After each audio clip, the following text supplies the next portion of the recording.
بخو بەرهەفکردن بۆ ڕۆژێن جەژنێ و کڕینا کەلوپەلên خوراک و جلوبەرگان وەک نەریتەکە کۆمەڵایەتی وڵاتی سەردانە بازاران دکەن. لێبارێ ئابووری و سیاسی کاریگەرێک بوون کو vê salê kirîn û firûtin pisistî nav bazaranda diyar bibîtin. û daşkandina nirxên kelûpelan di market û molan da bazarên naviya senterên bajarî da şikandin. Nuka ew erba 150-140 teqvîzê me digele. Bazar ne gele nefsê berine. Na bazar xilas yani ne mehel gelek û serê wan nefsî hevin. Na bo wê gelek ne çin derva.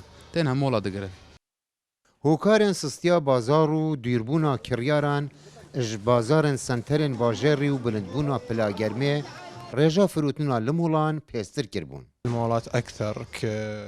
Di molan da zêdetir û molcehekî sar e. Kelopel jî nayabin her wesa fermanber harîkariya kiryaran dikin. Hemî corên cilan jî me hene.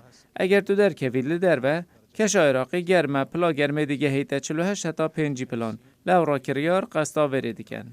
Barê darayî û bêkarî û barê siyasî reng vedana xwe kirîna bazaran da diyar kirbû. Lewra bazarên senterên bajaran bivalayî hatine berçavkirin. هاورده کێم بووینە کارێکی سستە و نەها جەژنە بازار ڤالایە ئەکو بەتاڵە بێکاریە وڵاتیان دراف نینە کەلوپەلان پێ بکڕن ئەم بارگرانیاخوا ئاراستەی حکومەتی دکەین حکومەت هاریکاریە هەژاران ناکە و دەستگەهێن خێرخوازیژی بۆ هەژاران نینن داکوم بکارن پێداویستیان خۆ بکڕن. Maha Ramazana pîrûz bi dawî hat û pêşwaziya cejnê jî net astê razîbûna bazaran dabû û karîgeriya wê jî alûziya barê darayî ye. Li Bexda Nizar Ebdullah, Dengê Amerîka.